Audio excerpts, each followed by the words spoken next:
Hello, everyone. Welcome back to Simply Walk the Talk. Today, we have a repeat guest, Catherine Staffieri. We had her on about a year and a half ago, we just discovered. It was episode 205. I even posted a video clip of my use of this program that she's going to be talking about, which is called Nutrisense. And she's going to be talking today about what is Nutrisense, what are CGMs, how can it be used. Today, Catherine's going to be talking about some of the updates since that episode. And we're going to learn a little bit more about what she's up to. So, Catherine, welcome to the show. Welcome back. Welcome to Simply Walk the Talk. Our bodies and minds adapt to what we do most of the time. If you want to change your body and mind, you must change what it is you do most of the time. This podcast explores all things health, wellness, fitness, lifestyle, and biohacking. Stay tuned as we explore various thoughts, methods, and experiences from a multitude of conversations between our interesting guests and experts through many fields of work. Sit back, relax, and enjoy the show. Simply walk the talk.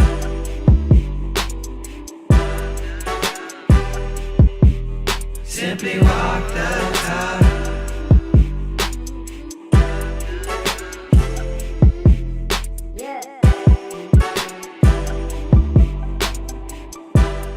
Thank you so much for having me back. I love a repeat appearance. I think it's super fun.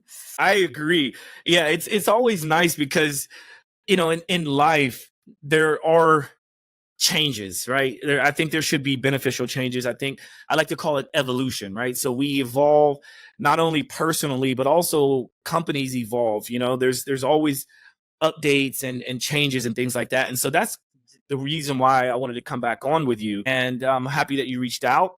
And so let's dive in from there. Let's just give an overview of Nutrisense and CGMs, and then we can kind of talk about some of the latest stuff.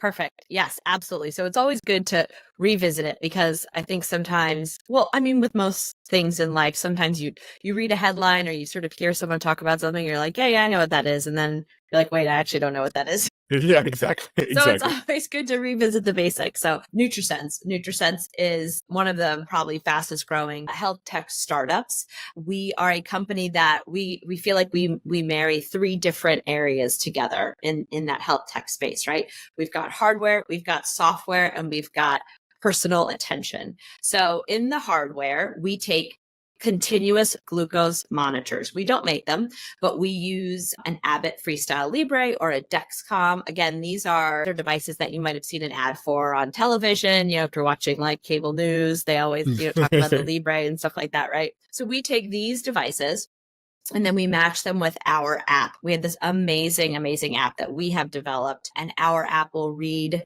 your glucose data from the sensor. And then we pair that with the human touch and the personalized touch. And you get a nutritionist assigned to you to help you interpret that data. So that's really what makes us stand out from our competitors. Anyone can talk to their doctor, get a prescription for a CGM, a continuous glucose monitor. But once you have that data, you're like, what do I do with it? Or like, I don't know how to interpret this, right? So both our app and the nutritionist really help make that data applicable, make those changes, make that data applicable to the changes that you want to make in your life to reach your health goal. And that's really our goal at Nutrisense, is to help anyone achieve their health potential.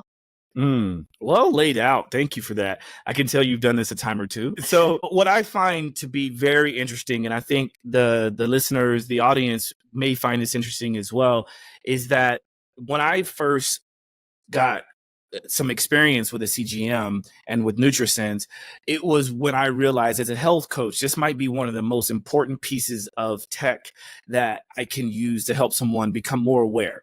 And you might recall, I co-wrote a book called The Awareness Shift. And that easily could have been all about Nutrisense. It could have easily, because, and the reason why I say that is because when a person is now accountable for what their day looks like, what they're putting in their mouth, and not even just what they eat or drink, but also how they exercise and how that affects what's happening in your biology.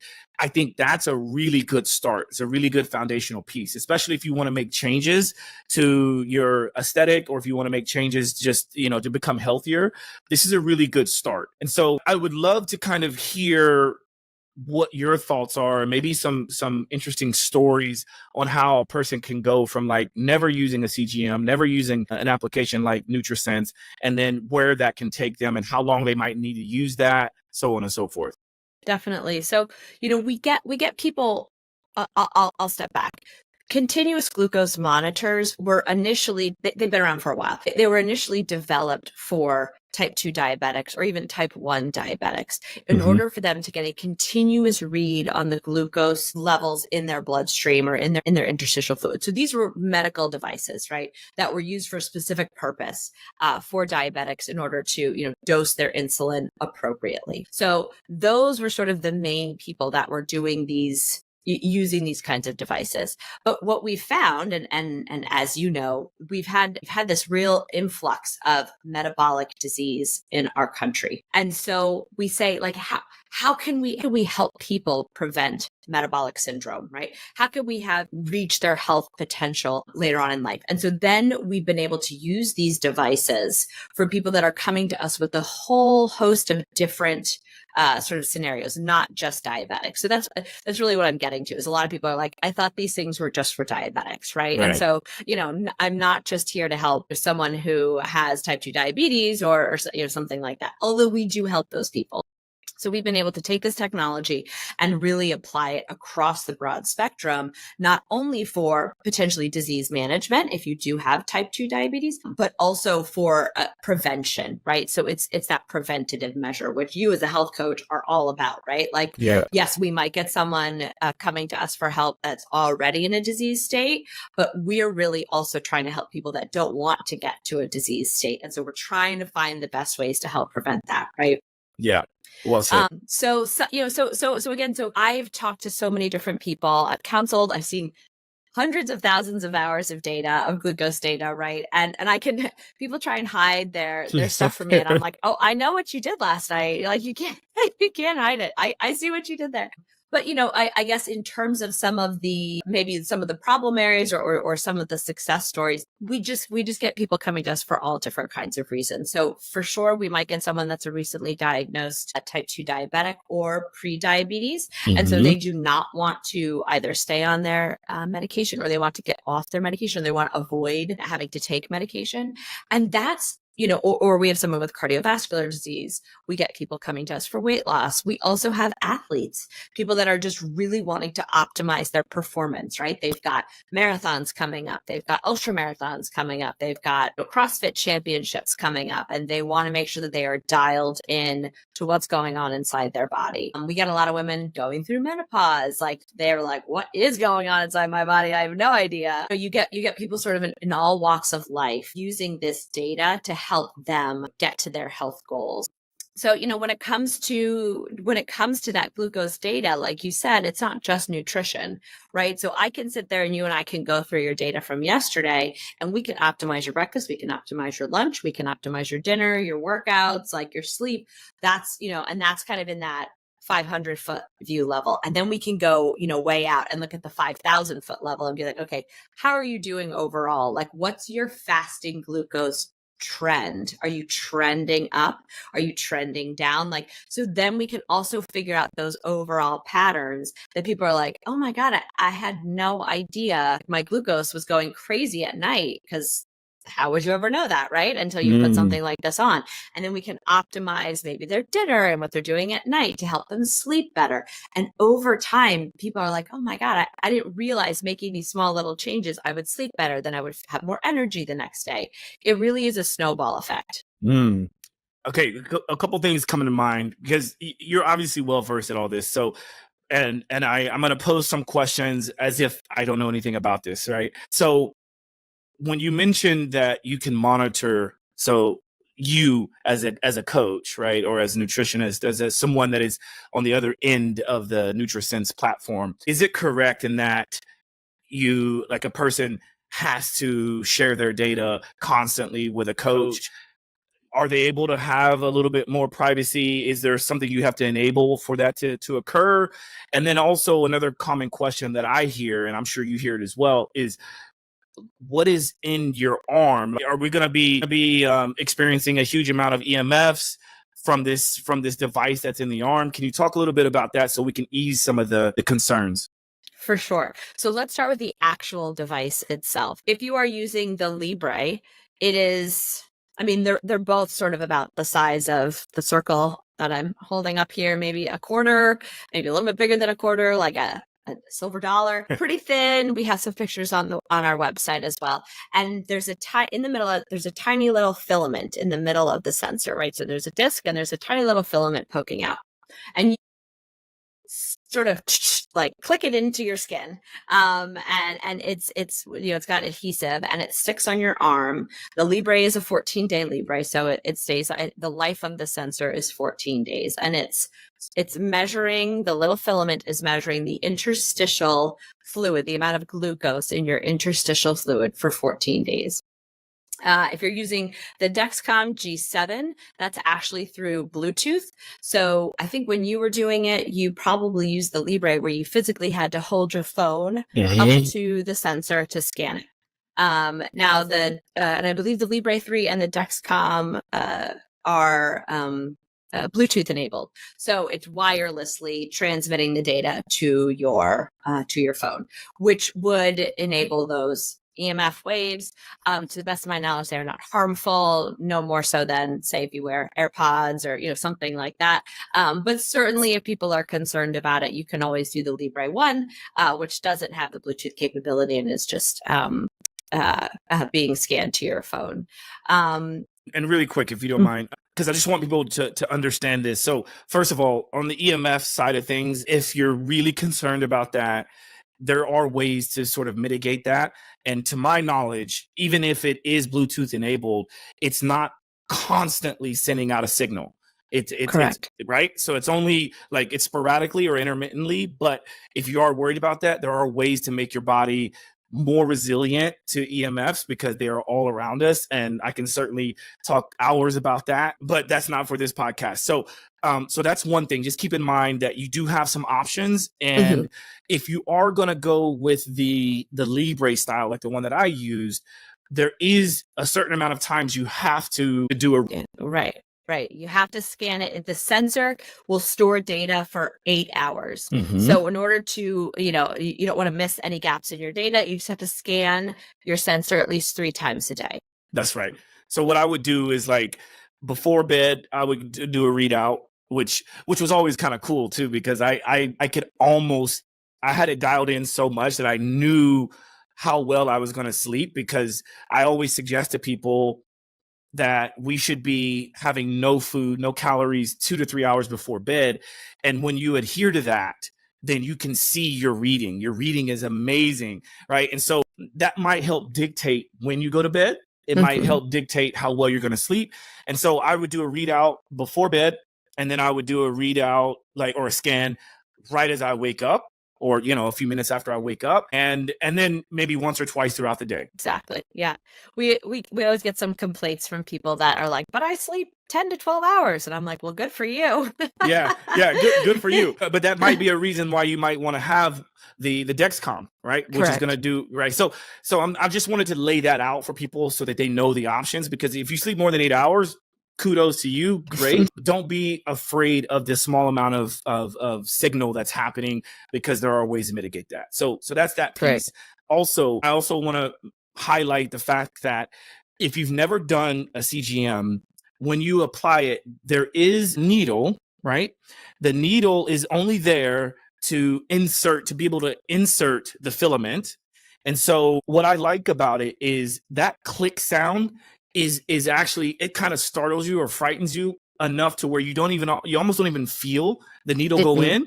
And then when you pull it out, there's not a needle still in your arm, just so people know, right? It's just needle goes in, inserts the filament, you pull it off, and it's only a small thin filament. Is like a piece of film, right? It's a small piece of film that goes into the arm. It stays in there. And I was able to use that while exercising, while doing jujitsu, doing all kinds of stuff, you know? So it's all good, everyone.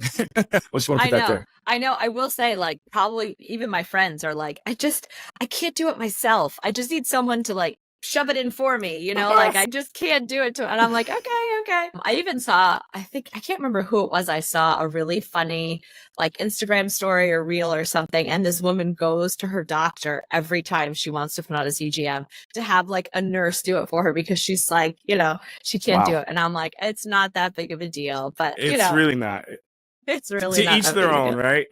Interesting. Well, so you really did help to kind of lay out some of those ideas, because I know we talked about this on the previous podcast, but it's measuring your interstitial fluid, not your blood. Okay. So can you talk about that and why that's important and the difference? Sure. So when you you go to your annual physical or you get like labs drawn, you know, that's a blood glucose reading. Your A1C, your fasting glucose, your A1C percentage number, that's all based on the glucose in your blood at that time. What the CGM is monitoring is the amount of glucose in your interstitial fluid. And so why it only matters is if you're trying to sort of like time a finger stick reading. So some people have an at-home glucometer, and that's how they've been measuring their glucose, sort of on their own kind of hacking thing. And when you take that and there's going to be a lag time because the glucose has to diffuse across the barriers into your interstitial fluid. So some people will be like, well, my sensor's wrong because I just took a finger stick and that's not what my CGM is showing. And we're like, no, there's a lag time. You have to allow for 20 to 30 minutes for the glucose to diffuse across the barrier, the cellular barriers from your bloodstream into your interstitial fluid.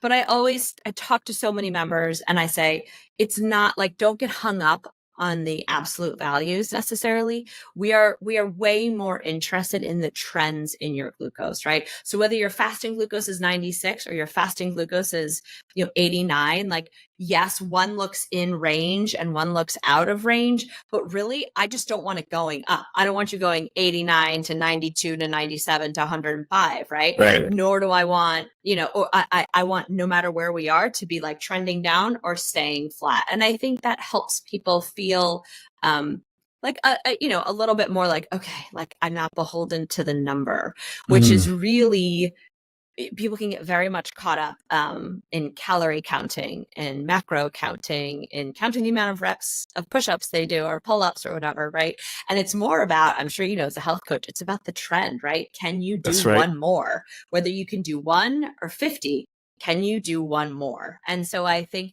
it's that mindset of empowerment as opposed to like I missed the mark and then they're frustrated. Because as you know, what we're trying to do is we're trying to motivate people to maintain these habits.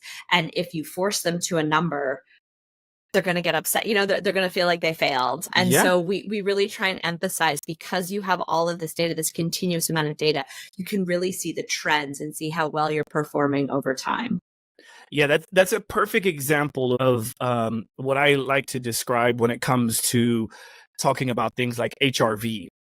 People get caught up in comparing HRV scores, which for those who don't know, it's heart rate variability. And a lot of times people get caught up on the number. So like, oh my goodness, like, a friend of mine, like one of my friends, his name is Salim Najjar.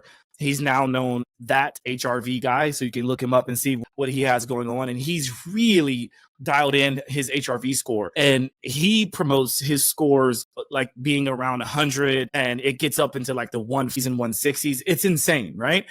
And so while I think that is amazing, what I'm seeing, especially when I read some of the comments on some of his posts, people sort of get frustrated or get down on themselves when they say like, yeah, but my number is hovering around 50. Am I like, is this wrong? Is this bad? And I always like to pop in this idea of it's about the trending of it. So if you're at 50, but you were once before in the 40s, then you're trending in the right direction. That's great, right? And if you have someone like Salim, who, he's typically in the 100s and he drops down to 50. Well, that's not trending in the right direction, right? So it's all about the trends, like you pointed out. And then another thing that I definitely don't want to gloss over, just to give people a sense of security with what is happening with Nutrisense and the whole world of CGMs, is that if you think that one prick in the arm over a 2-week period is bad. Imagine what people had to do before CGMs. They had to prick their finger multiple times a day. And back when I used to do that, I did it again before I ever tried CGMs. I just was like, oh, let me just try this.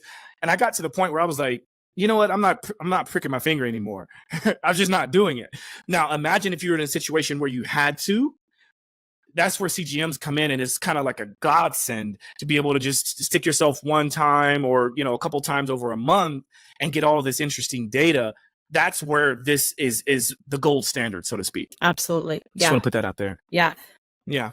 So what are some of the latest things? I wanted to lay all this out so people kind of have an understanding, to at least have enough of an educated response or idea of what this is all about. What are some of the things that you've noticed lately since we last did our podcast? Yeah. So the first thing that is a really big deal for us is that we've dramatically changed our support structure for our members. So when you were doing it, it was all async chat back and forth with your nutritionist in the app, right? So you would send a message, they would send a message, you would send a message, they would send a message. Now we don't do that anymore. We are on board with face-to-face video calls with all of our members, and it's all through insurance, right? And so we are looking at your insurance eligibility, and then depending on what your insurance will cover, you can be covered for unlimited video chats with your dietitian as often as you want, however you want, which has been game changer for not only us as practitioners, but certainly for our members, because how much, as you know, when you're coaching someone, things get lost in the details. Like, you're trying your best to explain it, but you're like, are they really getting it? Or I'm trying to be funny. Like, maybe they're not picking up on how funny I am, Right, or that right. I'm joking or whatever. Or this is serious. There's only so many emojis. But when you are talking to someone face to face, they can see what matters. You can explain the nuances of their data so much quicker than in a long text thread that they're like scrolling and all that kind of stuff. We can share our screen and we can go over your data together and be like, okay, let's talk about 4th of July. Like, how was it? Like, what was going on with you? And you can go through the nuances of different meal scores. It's been fantastic. The members love it. Us as practitioners, we love it because we get to really connect with the members, right? It's like a therapy session almost, right? You're like, oh, how's it going? What's going on? How was your weekend? That kind of thing. And you can really build that connection with your member, and you can talk to them pretty frequently. Or if you're like, oh, you're going on vacation, I'll talk to you in a month, like, that's fine. But having the ability to verbally communicate with our members has been fantastic. That's huge. Yeah. It really is. And I love that you touched on the insurance piece, because I know people are concerned, and especially if this is something that you have to do, then price is going to come into the consideration at some point, right? And so to be able to leverage insurance and be able to speak with someone like yourself is a game changer. So kudos to you guys for being able to implement that. That's amazing. One of the questions that comes to mind when I hear this level of conversation, people might be wondering, like, well, Josh, so you did it, but why'd you stop? What are your sort of ideas or responses to someone who either feels like they have to do this for the rest of their life, or to the person that feels like all they should do is just do this for a time period and then they're off to the races? How would you address that? Yeah. I mean, frankly, from my my pseudo professional opinion, right, as a dietitian, not as a medical practitioner, but I think it should be once a year, right? It's like, oh, your annual physical is coming up. In addition to doing your lab draws, you should wear a CGM for at least a month, right? Check in, see how your body's doing, see what your fasting glucose looks like, see what your overnight glucose looks like, see how your breakfast is doing, right? Like, it should be like an annual, semi-annual kind of check-in with your body. Because, like, listen, what you learned, and behaviors that you implement one year, 2023, could be completely different depending on your lifestyle changes 2024, right? Like, maybe your job has changed, maybe your stress levels have changed, maybe ability to buy groceries has changed, right? Like, life is different than it might have been 2 years ago. And so it's really great to get that check-in, to get that actual feedback in terms of how your body is responding to your lifestyle right now. And so many times it's stress related, right? People are like, my glucose was great like 2 years ago. What's going on? And I'm like, well, any host of things could have changed. Maybe you're not working out as much. And so your muscle composition has decreased. Your stress levels might have increased. All these kinds of things that you're like, oh, I didn't even realize I was slipping back into, poor habits or whatever it is. These things incrementally sneak up on you. And so this is a really great accountability check, a great motivator, and I don't think people need to wear it for the rest of their lives, but it should be something that you continually come back to as a way to make sure that your health goals are still aligned. Well said. And also, I think knowing that some people are going to potentially skip over our previous podcast, one of the things that I thought was very impressive that I learned in doing this was the understanding of when to do a scan, or to at least, if you have the Dexcom and it's continuously scanning, so to speak, when to check in. I know initially there was this idea of, if I remember correctly, so correct me if I'm wrong, you would maybe do a scan like 30 minutes before a meal. You would do a scan maybe 30 minutes after eating a meal, 60 minutes, and then 90 minutes. Is that still kind of the idea? No, it doesn't matter because it's just storing that data. So some people feel like they have to, they're worried that they're going to miss something. No, I would say it's as long as you scan within that 8-hour period, you don't have to worry about timing it to a workout or timing it to a meal or anything like that. Frankly, I think it's so fascinating. Like you said, you scan before bedtime and you look back on your day and you're like, well, what the heck happened at 3 p.m.? Like, I don't, and I think that's where it's helpful to have that connection with the nutritionist, because then we can ask those probing questions like, well, let's go back and let's think about it. Did you have something to drink? Were you on a stressful phone call? And 9 times out of 10, someone's like, oh my God, that's right, someone brought donuts. I had a donut, but they didn't remember that, Right.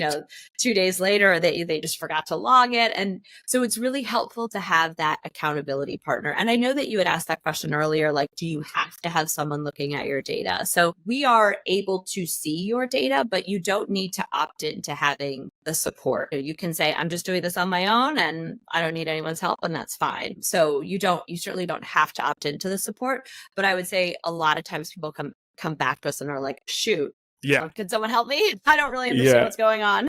Yeah, I guess just to double back on that, I think part of the reason why, because I'm such a curious person, and I'm not at your level of being a dietitian or a nutritionist or anything like that.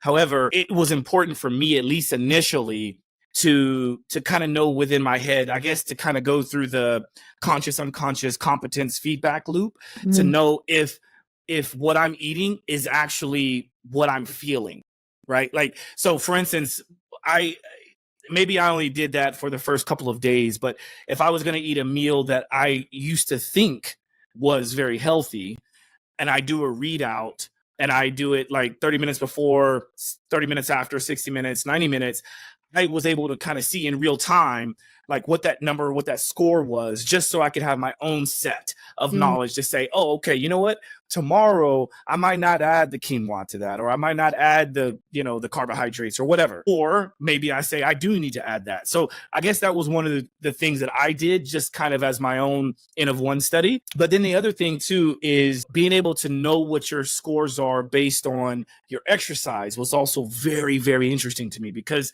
and I know we talked about this on the previous podcast, but it might be worth mentioning again.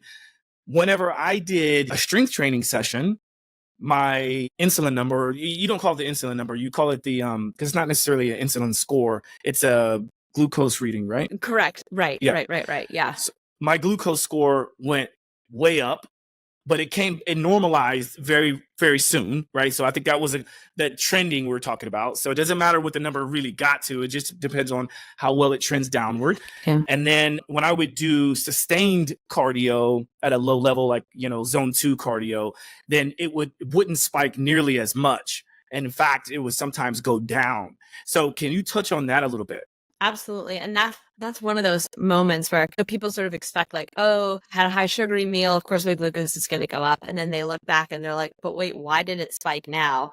And we talk about these high intensity interval training workouts or anything that's just like really, really intense. It can even be like an intense tennis match or something like that, where someone's really overexerting themselves. And that's the glucose spike on that is because the body doesn't have enough energy, enough glucose readily available to support the exercise that you're doing. So basically it's drawing it out of the storage spaces. That could be your liver, your muscles, that kind of stuff. So it's drawing it out, shooting it into your bloodstream so that you can use it for whatever your sustained activity is. And that's what we call like a non-insulin mediated spike. The body isn't going to produce insulin in these instances, right? So you don't need to worry about it, right? And so your glucose might spike, it might even go up. Some people go up to 180 and they're like, oh my God, what's going on, right? But it's okay. It's okay. You come back down. It's that recovery, to your point. It's how quickly your body adjusted to it and came back down. And absolutely right. When you're doing a zone 2 cardio, the body generally has enough readily available or can like draw it out as it needs to do, to sustain you along that longer, sort of slower, steadier workout. But both types of exercise overall, you should see lower glucose values throughout the rest of your day, or if you're working out at night, overnight. So overall, it doesn't, people are like, well, which one should I do? It's like, both are important. Both kinds of exercise are equally important for your cardiovascular health, for your mental health, and for your glucose management. And we certainly want to be focusing on building muscle, but we also want to be moving. And so both of those things are really helpful forms of exercise. There's no right or wrong. And so what are some other additions to Nutrisense and what you're doing?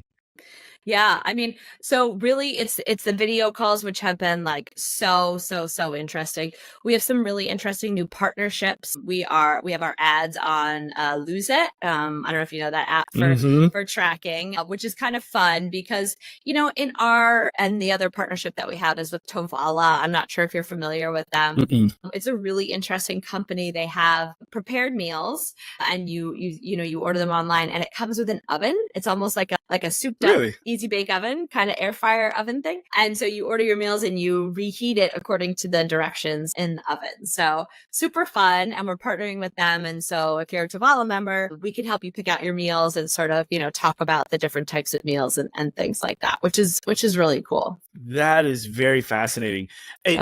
And I know we discussed trending is better than the actual number.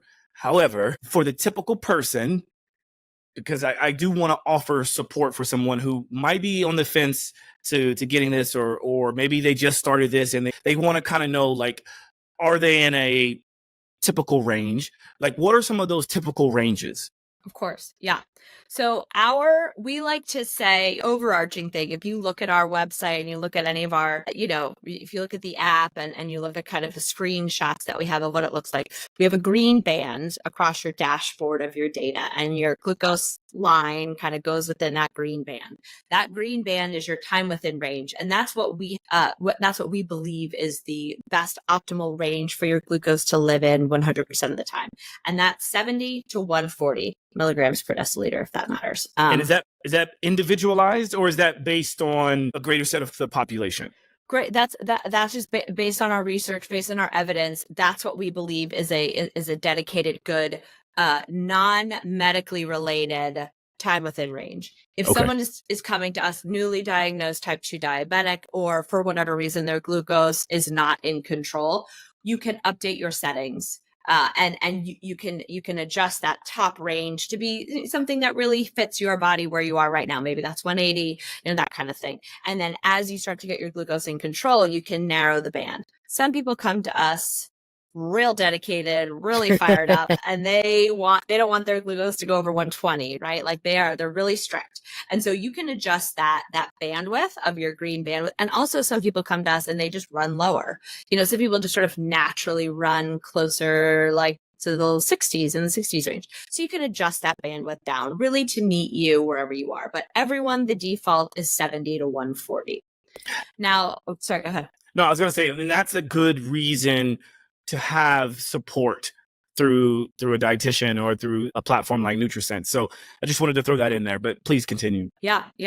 And then we have, if you remember, we have like a ton of metrics. We have like 1,000 ways to slice and dice your data. But we have what we call a morning average, which is our proxy for a fasting glucose.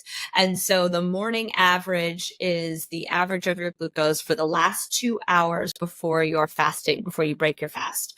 Some people eat breakfast at 8. Some people eat breakfast at 10. So, depending on whenever you break your fast, you can set that fasting window, and your morning average will be the average of the 2 hours of glucose data. And that's really helpful. Again, if someone's been diagnosed as pre-diabetic, they want to bring these diagnostic criteria. So when you are at the doctor's office, they're going to look at your A1C and your fasting glucose. So some people are very concerned about their fasting glucose because it's been a diagnostic criteria from their physician. So that's when we can really focus in on that morning average, and keeping that in our range. We have a more, I would say, conservative view, and it should be between 70 and 90, which is going to be a little bit stricter than what you would get in a clinical setting. But that's really, again, based on our evidence and the research that we've done for optimal glucose control. And then we also give you like 1,000 different scores, right? So we have a daily score, we have a meal score, we have your variability score, which is really, really exciting. That to me is the biggest predictor of insulin resistance. And that's a super buzzy term that I don't know that everyone totally understands, but and we can go into it if you want to. Sure. If your audience isn't totally familiar with it, or again, it's that idea of like, yeah, I think I know what it is, and then you don't actually know what it is.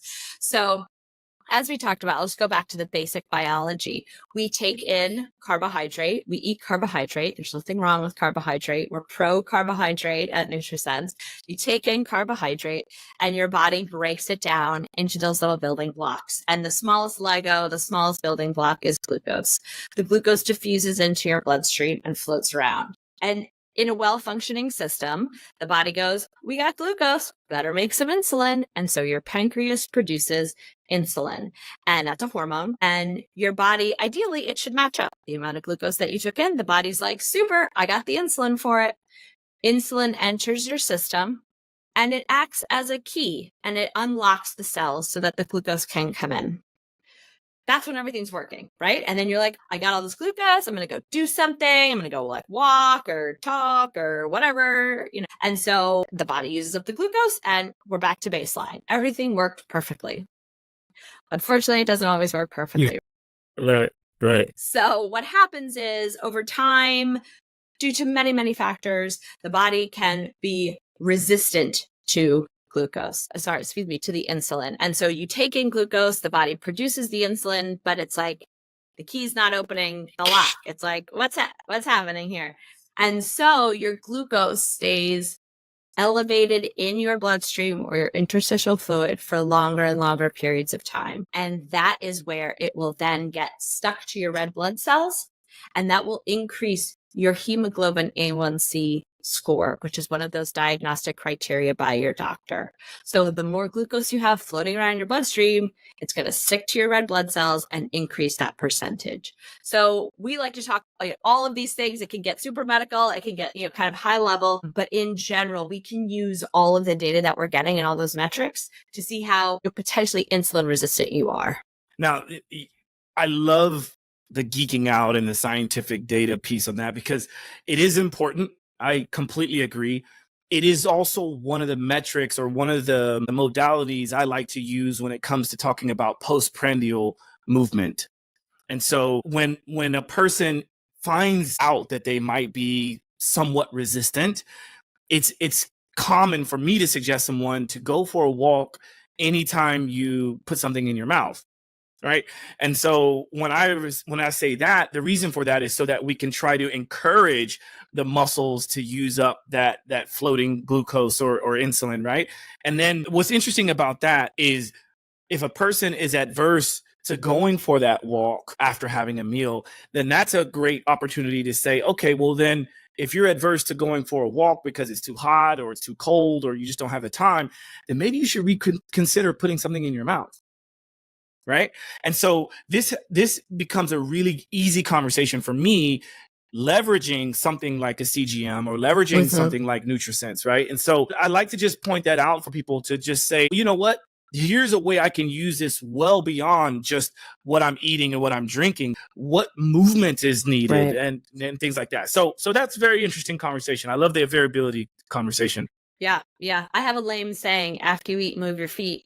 And even my husband, he's like, all right, after we eat, we got, it's true though. It's true though. After you eat, move your feet. And it's honest to God, you can also help someone get motivated to make that behavior change if they see the difference. I'm like, okay, eat dinner and sit and watch Netflix and go to bed.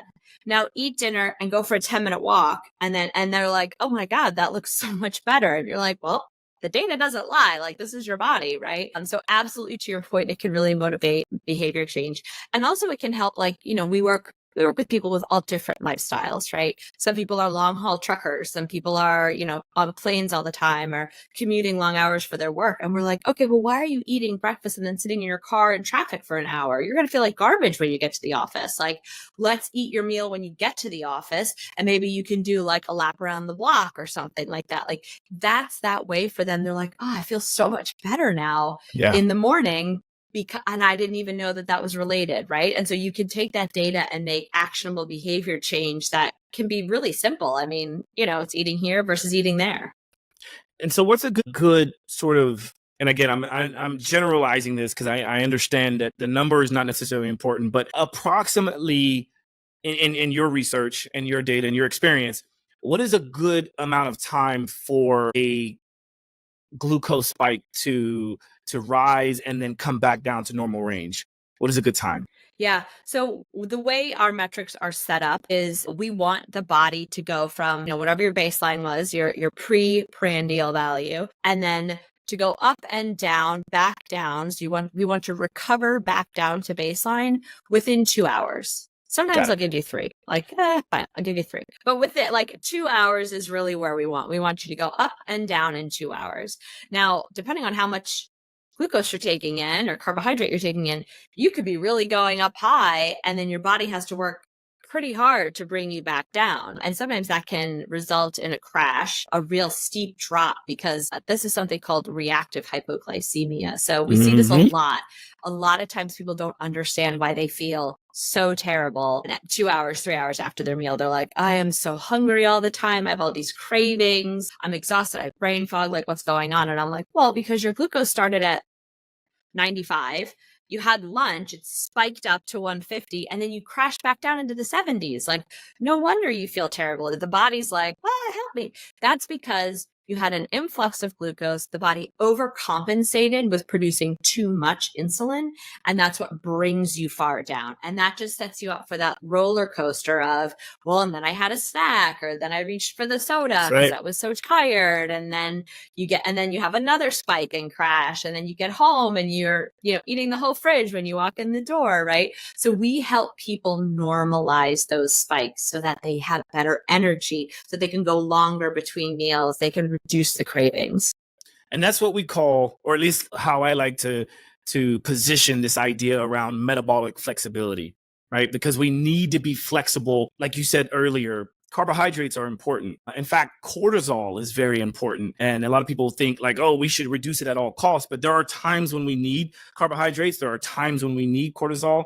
And so what I used to describe to people is when a crash like that occurs, sometimes, at least for me in my experience, sometimes the best time to experience some level of that, I'm not saying that we should always have those big crashes, but it made sense for me to experience a crash somewhat in that level towards the evening time when I'm going to be going to sleep anyway, right?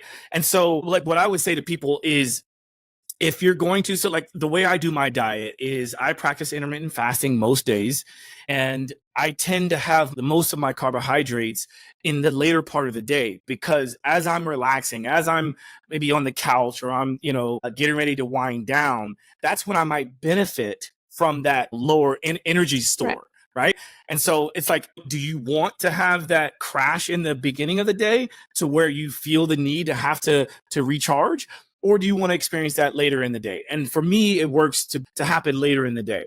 And so I don't worry so much about a crash or a low score if it's in the later part of the day. In the evening. Yeah. Yeah. And as long as you're kind of dialed into, now for some people, that crash in the evening can be like, oh, let me go grab some popcorn while I watch season 3 of The Bear, which let me tell you, Good I show. just was talking to someone about that. She was like, I was watching The Bear, and I was like, I know. I love that show. But It's so good. it depends on your ability to kind of like shut the kitchen down, if you will, right? And so that is something that, again, we talk to people about, and I say, okay, so what was going on at 9:00 at night? Like, I'm still seeing some spikes, and they're like, well, yeah, I was rummaging in the cupboard and I found, XYZ, or like, it's my habit to wind down as I'm watching the show with snacks and stuff like that. So, it can really help people to see like, okay, when you had dinner, how do we sort of shut it down for the day so that you're not having any of that? And a lot of that then depends on people's sleep. So a lot of times people come to us and they're like, yeah, I want to lose weight, or yeah, I want to optimize this. And then they're like, actually, I'm just not sleeping great. Like, and so then we can kind of work into that evening routine and see like, alcohol consumption, movement, all that stuff that leads up to making sure that your bedtime and your glucose overnight is pretty steady. And well, two things that come to mind in even that piece of the conversation. I know it's a very anecdotal and hypothetical, so to speak. However, what comes to mind for me is it may be a good indication for what it is you're watching or consuming, whether you're putting something in your mouth or not, right? Because if you're watching a show that gets you amped up, that might be enough to spike your insulin for a little bit, right? Just simply watching something, right? Right. That could be literally the stress we were talking about with relationships or work or whatever. There's a little bit of a stress, so maybe a person could alter what it is they're consuming in terms of like their media. Let me tell you, that really plays not so much at night, although we have seen people like, I was watching a scary movie and my glucose spike. I mean, it's so funny, from the stress of it. But really so interesting is that I see it in the morning. When people wake up and they look at their phone first thing in the morning, they're like, why is my glucose going up? Like, I haven't done anything. I haven't eaten anything. And we talk about their morning routine, and they are looking at their screen, social media, or they're looking through their emails, and they're like getting like amped up for the day. I'm telling you, that is spot on. It's like, what are you visually consuming, and like, how is that impacting? And I'm so glad you brought that up, because I think that's like so interesting that no one's really dialing into, because there's no way to measure that. You're like, how do I measure my body? Like the impact of screens on my body. Like you can kind of see it through this, which is really cool.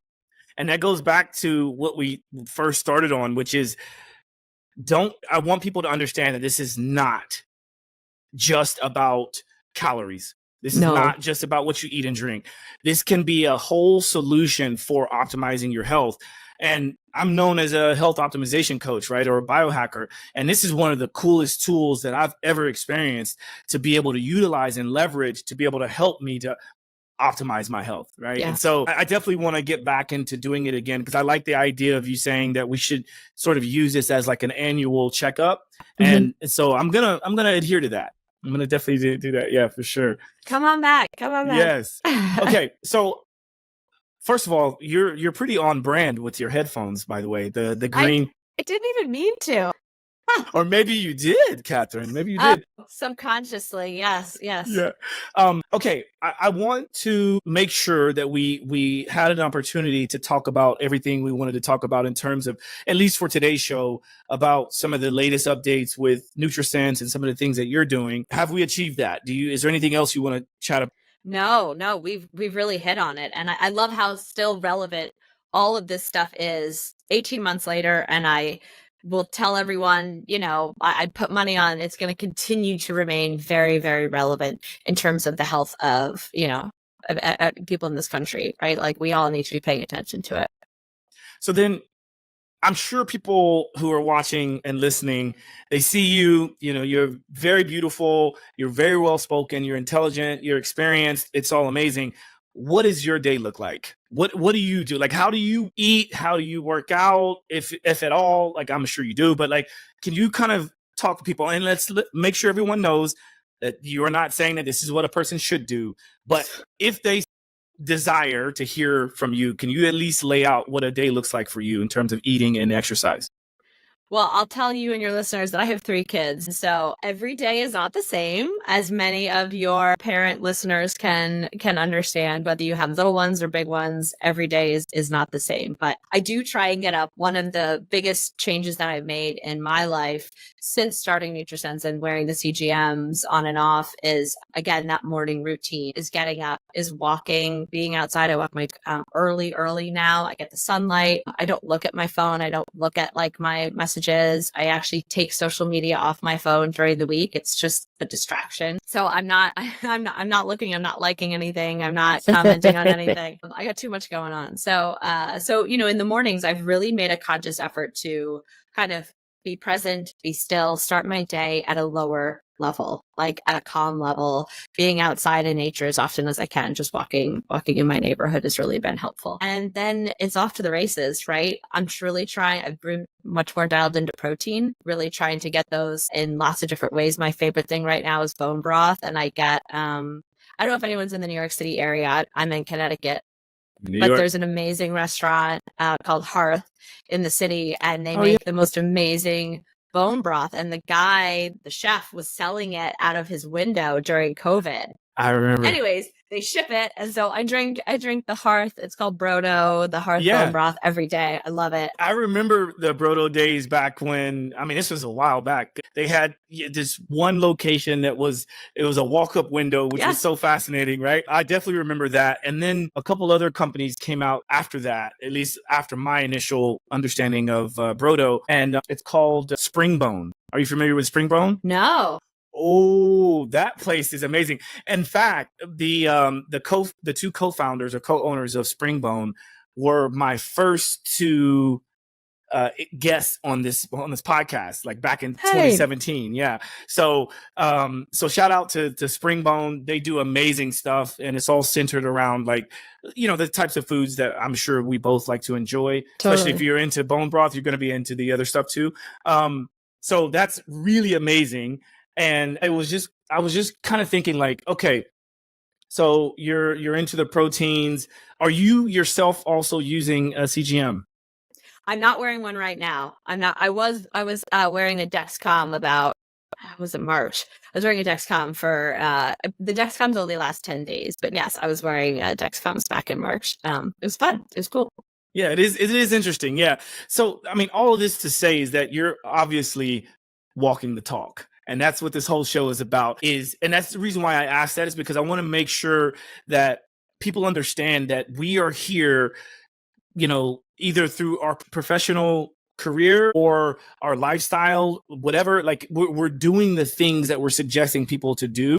And that's walking the talk. We're living our lives in the way that we hope others can and will. And that's very important to me. So I have maybe a different question that I imagine you didn't have much time to prepare for. So we'll see what happens. So given everything that you've been talking about and everything you've been doing with being a dietitian and working for Nutrisense and CGM monitoring and all that, what do you think you would be doing if you weren't able to be doing what you're doing now?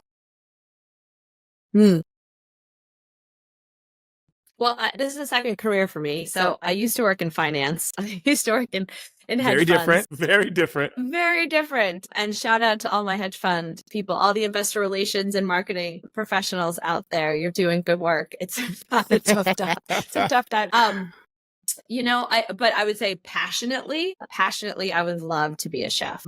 I know it's sort of adjacent to what I do now, but if I could just kind of work with food and recipes and do that kind of thing, I would be so happy. So I imagine you do a lot of the cooking at home? I try. Again, 3 kids. It's a lot of you grab and go and leftovers. But yes, I am. My husband, I should be fair. He doesn't mean scrambled egg breakfast. But yeah, I've got the majority of the meals.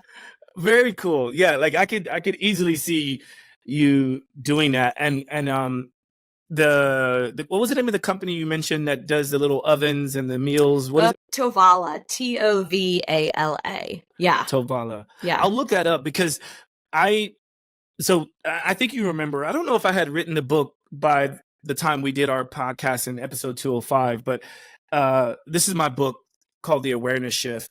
Mm. And I co-wrote this with Tessa Cash.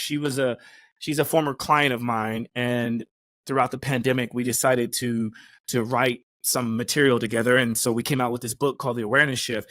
And in the back of the book, I list out some of my recipes and why I choose to eat the way that I eat. And it's all designed around this idea of being able to make a meal very quickly, get the most nutrients out of it, and also to be able to clean up very easily, right? So it's all kind of based around one pan, one set of utensils, and one dish, right? And to be able to kind of start from to a finished product within 15 minutes. And that was what I laid out in the book, right? And so when you mentioned being a chef, I'm kind of like, oh yeah, like I could see myself being, on that level, because I don't think of chefs as the type of person that is like grabbing every utensil to whip this and to whip that. Like, no, I don't want to clean all that up, Right. So- Streamline and creativity. You got to be creative. You're like, You have to be creative. what can I do with chia seeds? You're like, I gotta figure out all the things to do with chia seeds. Like, it's awesome. Yeah, I bring all that up to say that there's a company that reached out to me based on that, and maybe in the future, sometime in the near future, we're going to see some content coming out around that. But this company, you've probably heard of AMC before, right? It's like the European. I think they are the same company that created the Thermomix. Are you familiar with the Thermomix? It's I like don't this. think so. So it's very popular in Europe. I think it's based out of Germany. And then I know like the AMC group and some of the other people that I'm working with are based out of Italy, and they want to kind of work together with me as a health coach and put out some of this information as to like how I do things, because I live in New York City.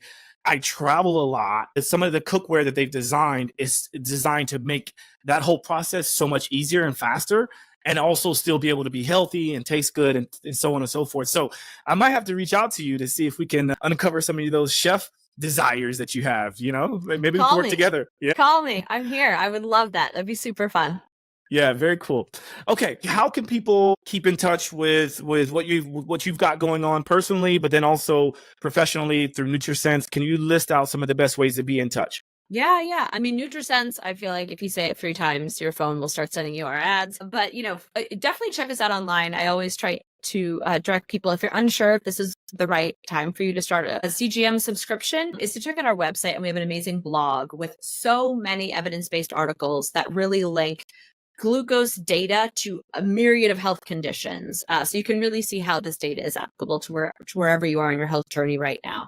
But yes, we are on, all the socials, Facebook, Instagram, at Nutrisense.io. I'm at Staffieri _RD. I don't know. I'm clearly not super social. Don't reach out to her during the week, right? Don't. Only on weekends. I'm only available on social on weekends. But yes, we're all around. Definitely check us out. Check out the blog. It's really helpful. And then lastly, are you also still are you a part of the team that people could be in touch with in terms of, so you're one of the dietitians? I am. Yes. I don't take as many members as I used to, because I'm doing all these fun podcasts. But yes, for sure. I'm still taking new clients. So absolutely. Beautiful. All right. Well, we will definitely list in the description and the show notes all the information. So if you didn't catch the best ways to be in touch, then just click on some of the links that we have in there. And then I'll also try to find, I know at one point I had an affiliate link and maybe even a discount code. So we can dig all that up, make sure it's still accurate and updated. And I'll list all of that as well. And then just one last, what is the approximate price range someone should be expecting to spend on something like this? Yeah, it just depends on your plan. We offer different, you can have a 1-month plan, 3, 6, 12-month plan. And just so that there's no confusion, your insurance does not cover your subscription plan. The insurance eligibility is for the video calls. And so some people get confused. They're like, wait a minute, I thought insurance was covering this. Your subscription plan, the CGM, the app, that is all covered out of pocket, although you can use an HSA account, a health savings account for that. But once we determine your eligibility, not everyone is eligible, but 90% of people are eligible for these, that it's covered by their insurance plan. We will run those checks for you once you're going through the process. I'm glad we touched on that because I don't want to gloss over that or Right. miss that, right? So thank you for sharing that. And Catherine, thank you for your time. This has been fun. And hopefully we have you back and maybe we can show off some of your chef skills in the future. Yes, let's do a cooking show. I'm up. I'm Why up not? for it. Why not? You're in Connecticut, right? I am. Yeah, I'll come All into right. the city. Yeah, it's not that far. All right, well, I'll let you get on to your day. And again, thank you for your time and your expertise. It's really amazing to have you back, and look forward to staying in touch. Thank you so much. It was awesome. Thank you.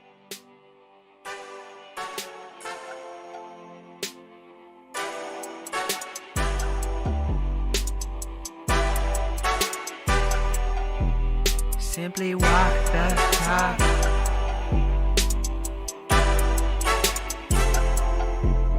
Walk the talk, talking facts. Move like me, but I move a little fast. Make my move, here to last. Fasten these seatbelts, I'm coming past. Take care of me, longevity.